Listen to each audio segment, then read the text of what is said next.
هاي واسبابها كلبها الوقرا هاي على قلبها هاي على قلبها واسبابها الله اكبر الله اكبر الله اكبر الله اكبر ربنا غالي جالك زوا علقك داير قلبها الله اكبر قلبها هاي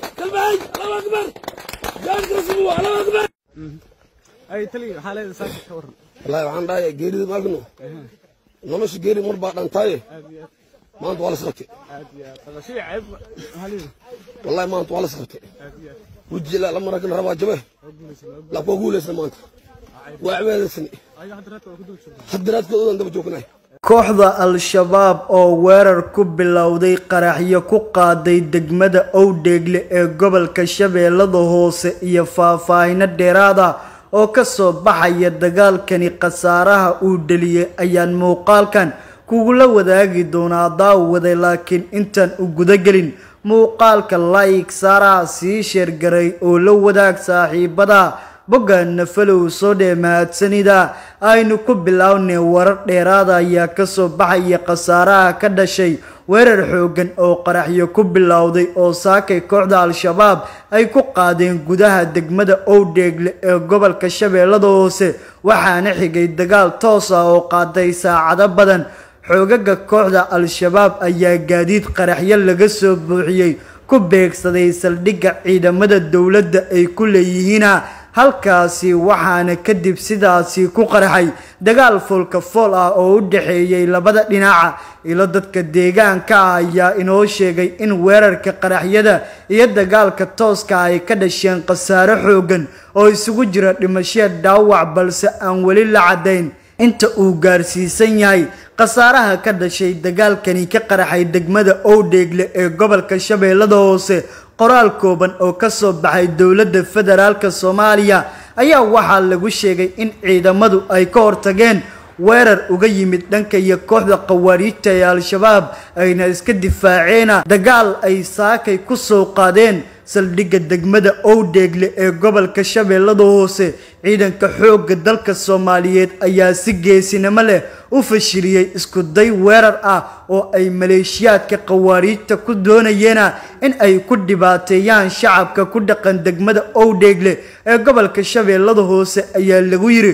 qoraalkani ka soo baxay dawladda dhexe waxa kaleeto oo la sii raaciyay ciidamadu waxa ay si fooljigan u ogaadeen dhagarta cadowga iyagoo halkaasi ku gaarsiiyay jab culus isla markaana baacsanaya firxadka nafla caariga ah ee ka haray weerarka kooxda soo qaaday xaaladda ayaa haatan ah mid aad u kacsan waxaana wali laga dareemayaa dhaqdhaqaaqyo iska soo horjeeda gudaha degmada Owdheegle ee gobolka Shabeellada Hoose waxaana howlgallo ka wada ciidanka xoogga dalka Soomaaliyeed sida ay sheegtay dawladda dhexe ee Soomaaliya degmada Owdheegle wali waxaa ka sii soconaya howlgal culus oo lagu baacsanayo maleeshiyaadka habaabka ah ee qawaariijta ayaa markaleeto lagu yiri war saxaafadeedka ka soo baxay dawladda weerarkani ayaa ku soo aadayo iyada oo toddobaadkii hore ay sidan oo kaleeto weerar qaraxyo ku bilowday kooxda al-shabaab ay ku qaaday hotel ku yaala magaalada Beledweyne ee xarunta gobolka Hiiraan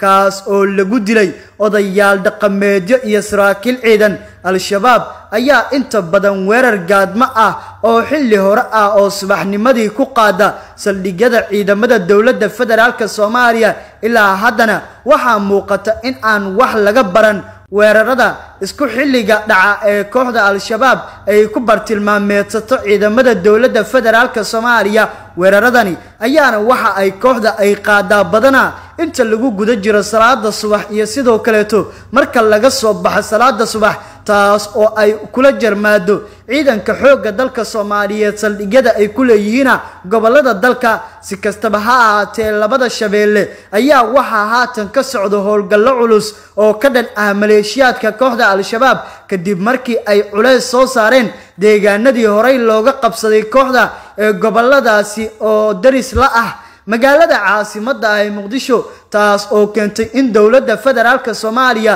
ay juhdi iyo dadaal xoogan ay ku bixiso sidii ay kooxda ugu soo afjari lahayd gobolada shabeelooyinka daawade haddii aad soo gaartay dhamaadka muuqaalka like saara sii share garay oo la wadaag saaxiibada boggaana follow soo dhammaadsanida